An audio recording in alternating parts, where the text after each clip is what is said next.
François Bayrou demande donc, je le cite, un effort à tous les Français, sans exception, pour assainir nos comptes publics. Bonjour Mathieu.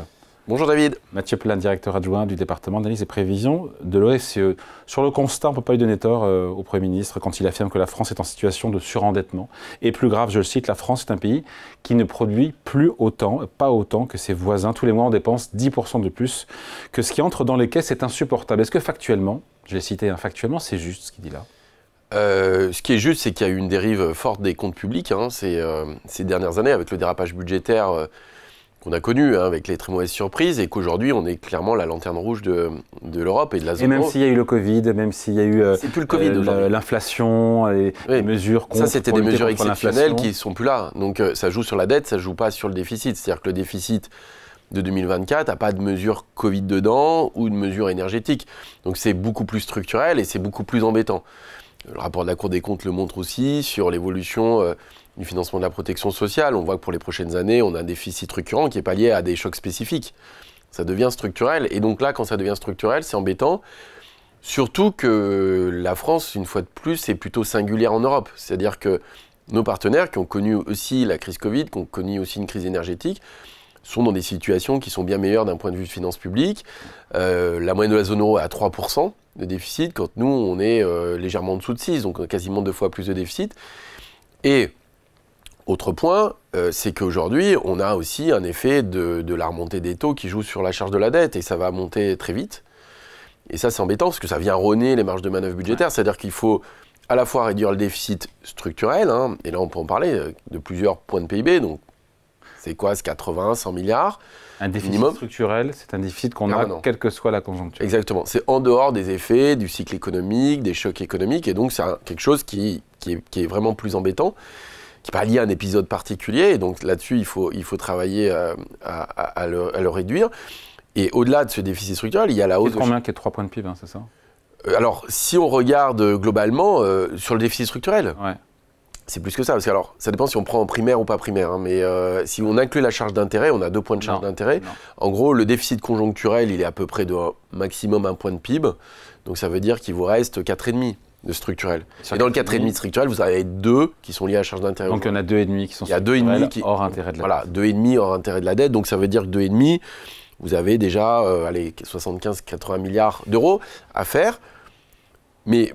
vous n'avez pas commencé à éponger la hausse de la charge d'intérêt. C'est-à-dire que, par exemple, si vous regardez la hausse de la charge d'intérêt, pour les 5 prochaines années, elle va... L'intérêt, c'est les intérêts qu'on paye tous les ans. On paye 2 points de PIB aujourd'hui, ce qui n'est pas négligeable, mais ce n'est pas tant que ça. 60 milliards. Mais ce n'est pas tant que ça, on regarde l'histoire. C'est-à-dire qu'en 2007, c'était 3 points de PIB.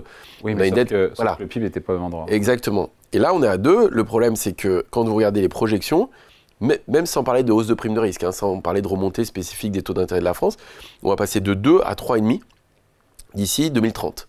Donc ça veut dire qu'on a 1,5 point supplémentaire qu'on va devoir consacrer au remboursement de la charge d'intérêt. Sur une dette qui sera encore à un niveau plus élevé. Et 1,5 point supplémentaire, c'est 45 milliards. Et il y a un jour, on aura 100 milliards d'euros d'intérêts à payer, rien que pour rembourser. Oui, sans prime de risque spécifique. C'est juste que le fait qu'aujourd'hui, avec des taux entre 3 et 3,5, les renouvellements de tranches, parce que la dette, en fait, c'est des tranches, en réalité. Il faut savoir que la maturité moyenne d'une dette, la dette publique française, c'est pas loin de 10, en fait, c'est au-delà de 9. Et donc, vous renouvelez un neuvième, en gros, de votre dette chaque année. Et en fait, ça vaut le coup quand les taux sur lesquels vous refinancez sont inférieurs aux taux sur lesquels vous avez emprunté. Et donc là, on a eu tout un épisode de taux zéro, qui est la période de la décennie 2010, où les taux... Période bénie. Période bénie pour le refinancement des économies. Bon, il y a eu d'autres problèmes, mais bénie de ce point de vue-là.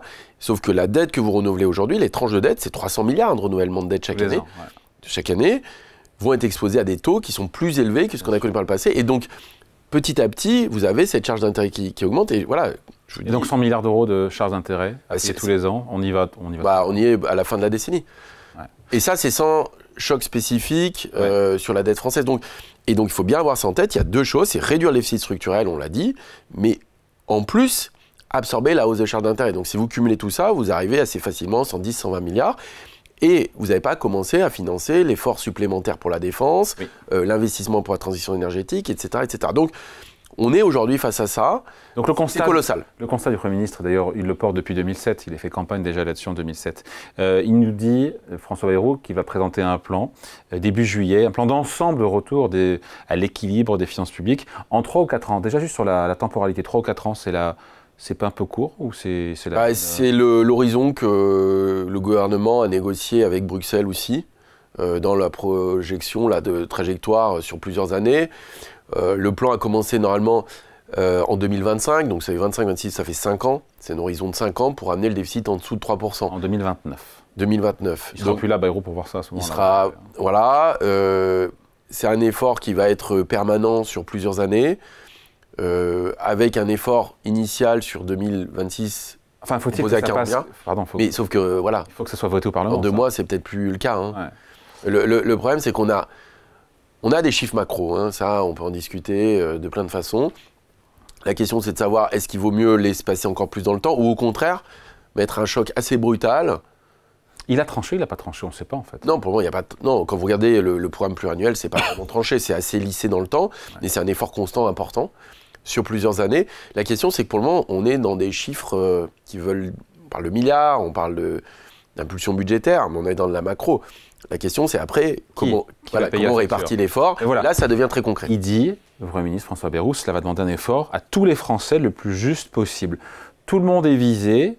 Et là, je me suis dit, quand tout le monde est visé, ça veut dire potentiellement gel des dépenses publiques. Ah oui. Donc l'État, les collectivités, les blanches, l'assurance maladie, enfin l'hôpital. Pas de dépenses. Enfin, on dépense la même somme l'année prochaine et pas 1 euro de plus. C'est envisageable, c'est violent. Ou est-ce qu'il faut différencier, je ne sais pas moi, l'État qui ferait zéro augmentation de peut-être les collectivités ou l'hôpital, ou là pour le coup on pourrait imaginer une hausse en volume en tenant compte de l'inflation. Voilà, est-ce qu'on fait pour le moment, on n'a pas le détail. D'abord, François Bayrou a changé de discours. François Bayrou a changé de discours. C'est-à-dire que tous les Français, ça peut être aussi réduction de certaines niches fiscales, hein, par exemple sur les retraités. C'est pas que du gel de la dépense publique en valeur. Est-ce que le gouvernement a ça en tête, ou François Bayrou a ça en tête, le gel? Je pense que pour le coup, un vrai gel en valeur, s'il n'y a pas 1 euro de plus, là c'est plusieurs dizaines de milliards d'euros, alors qu'on en cherche 40. Hein. En gros, vous économisez 3 points, parce qu'en fait, c'est par rapport à une croissance potentielle, donc c'est très compliqué. Mais si la croissance potentielle nominale est 3%, vous gagnez 3% sur l'ensemble de votre dépense publique. Donc ça fait 40 milliards. Voilà, on doit être dans ces eaux. Donc vous les avez. Bravo, hein. Non, besoin de faire. On les a les 40, mais la question c'est comment vous faites pour l'armée par exemple, alors qu'on est censé amener 3 points de PIB de budget de la défense. Eh ben on met l'armée de côté. Voilà, on a la charge d'intérêt, vous la gelez pas la charge d'intérêt, c'est dans la dépense publique. Ah bon. Donc vous avez, donc ça veut dire aussi sur d'autres dépenses, enfin voilà, il n'y a pas de choix et d'arbitrage qui sont faits. Il y a des choses qui vaut le coup d'être gelées, d'autres vous dites c'est prioritaire. Et puis après vous avez toute la question des niches fiscales, de regarder niche fiscale par niche fiscale. Là, on parle d'un coup de rabot massif et général. Quels sont vos programmes d'investissement aussi, hein. Enfin, je veux dire, il y a des investissements qui peuvent être essentiels. Moi, je pense que c'est pas une bonne solution. C'est assez comptable comme vision des choses. Ça permet de mettre dans le débat à cet ordre de grandeur. La question qui peut se poser aussi, c'est est-ce qu'il faut faire un gel aussi des prestations, l'ensemble des prestations sociales ? Voilà, on voit que ça peut être assez inégalitaire en réalité de faire ça. On croit que c'est égalitaire. Ça passerait jamais au Parlement. Mais direct, il y a une censure. Moi, j'y crois pas une seconde. Donc... Alors, c'est qui alors dans ces cas-là, quand il dit, le Premier ministre, que tout le monde est visé potentiellement, ça veut dire les ménages peu aisés, les riches, les entreprises Oui, alors je pense que le discours, alors d'abord, il a évolué, c'est-à-dire que c'est à situation grave, il faut prendre des mesures dures. Il prépare peut-être un peu l'opinion à quelque chose de l'ordre, pas du sang et des larmes, mais pas loin. En disant, en fait, un redressement des comptes publics, c'est pas juste en allant gratter dans quelques agences. Parce que maintenant, il faut être sérieux, quoi. C'est-à-dire, quand on parle des montants, c'est pas quelques millions à droite, à gauche, c'est quelque chose qui est massif. Et donc, quand vous faites un programme massif comme ça de redressement des comptes publics sur plusieurs années, ça va impacter quelque part tous les Français, directement ou indirectement. Soit par des mesures fiscales, soit parce qu'on va moins vous rembourser, soit parce qu'on va moins revaloriser vos retraites. Mais vous en avez plein. Par exemple, vous avez... D'abord, il y a la contribution aussi des collectivités locales. Est-ce que vous gelez les dotations aux collectivités locales en disant, en fait, les collectivités locales doivent faire des efforts de leur côté. Les mesures qui sont sur la table, c'est est-ce que, par exemple, vous ne revalorisez pas les retraites comme l'inflation ? 1 point de moins de revalorisation des retraites, c'est 4 milliards. Qu'est-ce qu'on fait sur les déremboursements de santé? Là, il y a la question justement du transport médical et des taxis. Le gouvernement tombe là-dessus, pardon. Elle est insoluble, elle est insoluble l'équation. Oui, mais alors si on est insoluble, on n'y arrivera pas. C'est-à-dire que le problème, ce qui est extrêmement dangereux, hein, je pensais, qui peut conduire à un risque sur les marchés, c'est que être dans une situation budgétaire aussi dégradée avec une situation politique aussi dégradée aussi, en fait, c'est la combinaison du pire. Parce que là, ça veut dire que vous allez prendre pendant plusieurs années des mesures impopulaires. Ça passe si vous avez un socle politique qui est solide ou si vous avez un consensus sur ce qu'il faut faire. Aujourd'hui, personne ne veut porter ça. Personne ne veut porter ça et certains veulent augmenter les impôts. On parle pour ne rien dire. Merci Mathieu. Mais non, je donne les clés du débat, mais on attend le mois de juillet. On parle pour rien dire en fait. Parce que... Mais non, mais parce qu'on n'a pas on a des montants. On a des montants, voilà ce que je vous ai dit. Le plan Bayrou, aucune idée de ce qu'il y a dedans. Mais par contre, c'est quoi le contenu? Parce que la censure, elle se joue sur le contenu. Et 40 milliards, il y a rarement un consensus sur les 40 milliards à trouver. Donc, vous pouvez dire, déjà, il y a un discours qui est plus intéressant, c'est de dire tout le monde va devoir participer à cet effort. C'est ce qu'il a dit. Voilà. Et pas dire, voilà, ça va être juste ça ou ça. En fait, 40 milliards, c'est en gros, l'idée, moi, qui me semble raisonnable, c'est de dire qu'en fait, c'est proportionnel à ce que chacun peut contribuer à l'effort. Et donc, les riches devront contribuer, mais les classes moyennes ne vont pas être épargnées, les retraités ne vont pas être épargnés. Il faudra faire des économies du côté de la dépense, il faudra raboter certaines niches fiscales, voire remonter peut-être un peu la fiscalité du capital. Il faut réfléchir à tout ça. Aujourd'hui, tout va être sur la table, mais ça va être un moment difficile, qui est un moment avec des impacts économiques, budgétaires et sur le pouvoir d'achat, mais qui est très politique en réalité. Voilà. Et encore une fois, j'attends de voir le consensus politique et une majorité pour voter un budget dans lequel il y aurait tout son avis. Ça peut aller très vite, je veux dire, justement, dès cet été. Voilà, mais je sais que, par exemple, même le débat sur la TVA sociale... Oui, il y est favorable en creux. Il est favorable, mais par exemple, le RN a dit assez rapidement qu'ils allaient censurer. Voilà, vous êtes... et là, attention, la TVA sociale ne rapporte pas d'argent. Hein, c'est un transfert fiscal entre ménages et entreprises, mais ça fait zéro au niveau budgétaire. Hein. Donc, vous voyez, là, on est vraiment sur un tapis de braise. Ce budget 2026 sera encore plus complexe. Ça va être rock'n'roll. Que celui de 2025. C'est inquiétant, hein, quand même.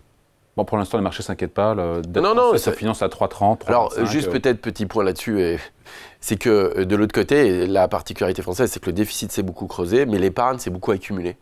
Les derniers chiffres là, de l'INSEE le montrent ce matin, on a 18,8% pour le premier trimestre de taux d'épargne, ça continue à monter. Et donc, c'est-à-dire qu'en capacité financière... Moi, je ne vais pas contre mon épargne, moi. Hein. Voilà, mais au pire des cas, on ira vous la prendre. Je plaisante, mais d'un point de vue agrégé, les pays qui se sont retrouvés dans des situations de financement compliquées, c'est ceux qui avaient des déficits aussi extérieurs.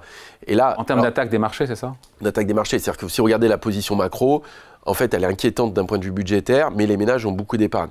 Alors la question, c'est comment vous réconcilier ces deux choses, qui est rien d'évident, mais c'est pas la même chose si vous avez un déficit public important et un fort déficit extérieur et que vous n'êtes pas les États-Unis, quoi. Mais c'est pour ça que la France est encore un peu préservée. Ça veut pas dire pour le coup qu'on n'a pas de risque, hein, mais il y a quand même cette analyse macro à prendre en compte. Allez, merci beaucoup. Explication signée Mathieu Plane, directeur adjoint du département d'analyse et prévision de l'OFCE. Merci Mathieu. Merci David. Salut.